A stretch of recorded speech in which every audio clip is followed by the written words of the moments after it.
Grace, mercy, and peace to you from God our Father and from our Lord and Savior, Jesus Christ. Amen. Dear brothers and sisters in Christ, so what are you looking for? You heard correctly.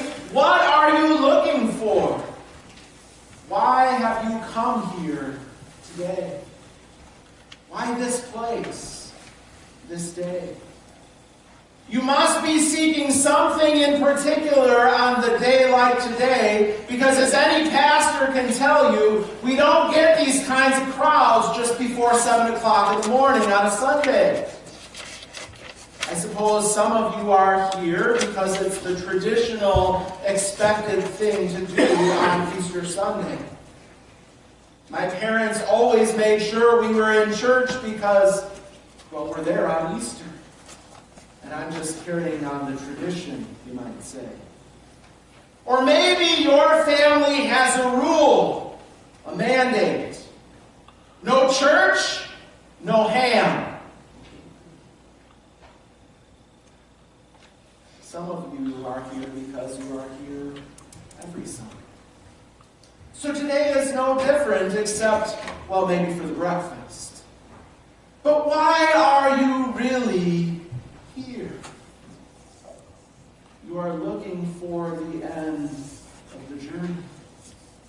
You are looking for home. Maybe you are here because you're home for the holiday and your family always goes to church together on Easter. Maybe you're here because you're unable to be home, and church on Easter Sunday reminds you of family and home. Or maybe you're here because church is where you feel at home and with family. There is something about this day and this place that reminds us of home, and rightly so. The unfortunate truth remains, however, that we spend most of our days looking for home elsewhere. I'm not talking about our church attendance, though that is related. I'm referring to our focus on the things of this world. We look around us. We see the things of this world as if they are what truly matter. We look to this world as if it truly is our home. And while that may seem like a small matter on the surface, in reality it means that we are just like the women in our Easter text for this morning. The first place we go to seek Jesus is the tomb. We look for him among the dead. We focus on the tangibles, the disposables, the perishables, and the mortal. We seek Jesus among the dead. We treat the pit of the tomb as if it were home. Why would the women go to the graveyard to seek Jesus? Oh, I know, we always talk about how they were doing their duty by going to anoint this body, to properly prepare Jesus' body for burial. We speak of the women's bravery while the rest of the crew were hiding behind locked doors in fear and terror. We talk of their devotion to the Son of God. But this truth remains the same. They believe Jesus to be dead. They went to the tomb to seek Jesus because the tomb is the home for dead people. Why did they seek Jesus among the dead? Because death is the exile for mankind. Sin has made it so. Death is the reality that we all face. Yes, it's true that we fight it, we deny it, we do all that we can to put it off. But the reality of our sin is death. Death is our land of exile. The grave is our wilderness home.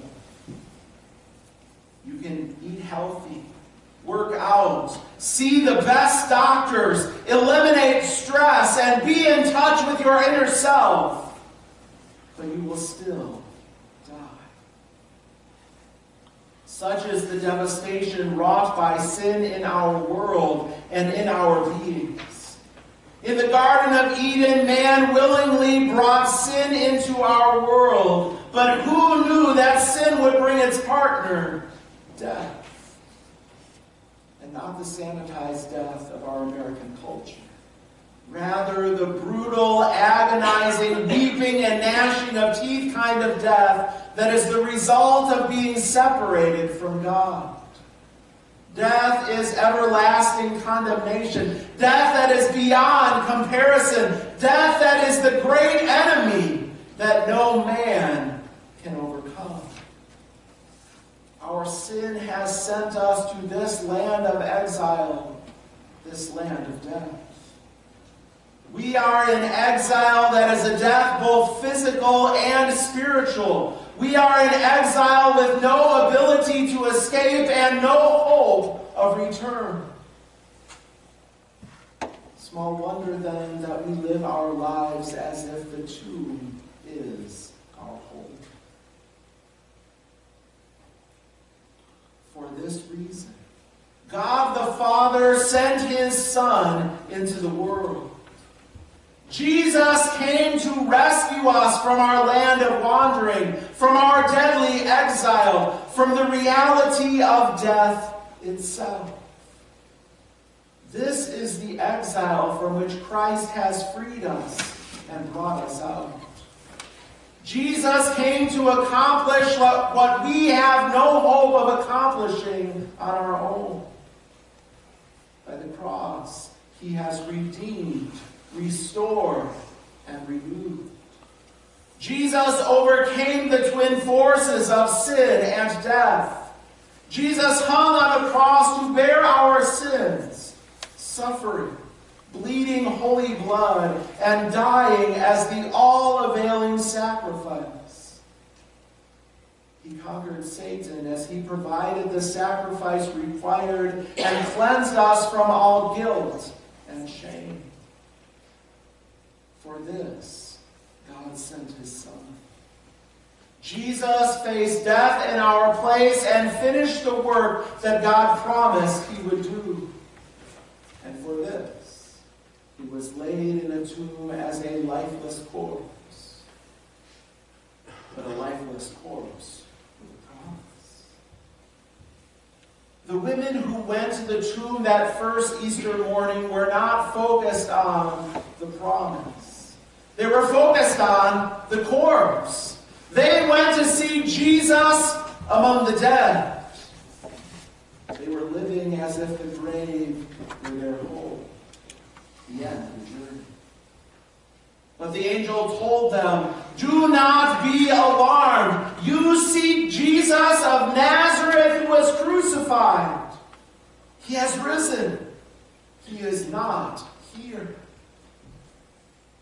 Why do you seek the living among the dead? Why do you seek Jesus in a tomb? He is not here. He is risen." The tomb was empty. The tomb was not Christ's home. Only for 3 short days did the grave hold Him. The grave, the pit, was not and would not be His dwelling place. The land of exile with sin and death, Satan's wilderness, could not contain Jesus. He is not there. He is risen. Do you realize what this means? If the tomb is not Christ's home, then the tomb is not our home either. Christ has been victorious over sin, death, and the devil, and He has shared His victory with you and me. Christ paid the price and overcame the ancient foe. And we are rescued from the wilderness. We are restored to God and returned from the land of exile. And so I proclaim to you, welcome home. The tomb is empty. It is no longer our focus because it is no longer our home. We no longer live our lives fatalistically.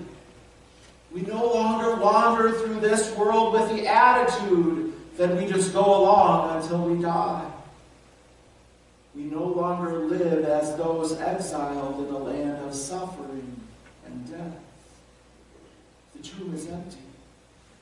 People, the tomb is empty. We do not seek for Jesus among the dead. Nor do we live our lives as those who have no hope. The tomb is empty. He is risen, and so also we shall rise. This world is confusing. This world is uncomfortable and difficult. This world is heavy and overwhelming.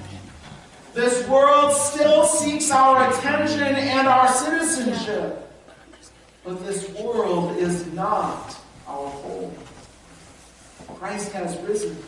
The tomb is empty, and we live our lives as children of God walking through this strange land. We are the living children of God on a journey through this world.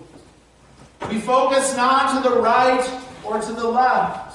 We're not distracted by the glamour, the glitter, nor are we overcome by the pain and the darkness. We walk with our eyes focused, but not focused on the tomb.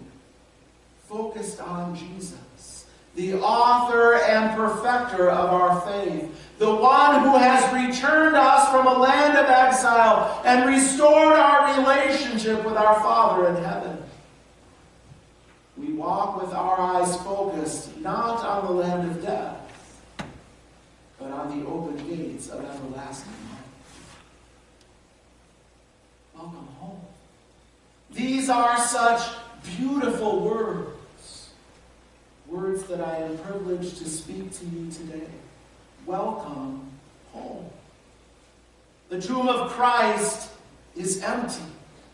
He is not there. He is risen. And we too shall rise. Welcome home. In Jesus' name, amen. We rise and confess together our faith in the words of the Nicene.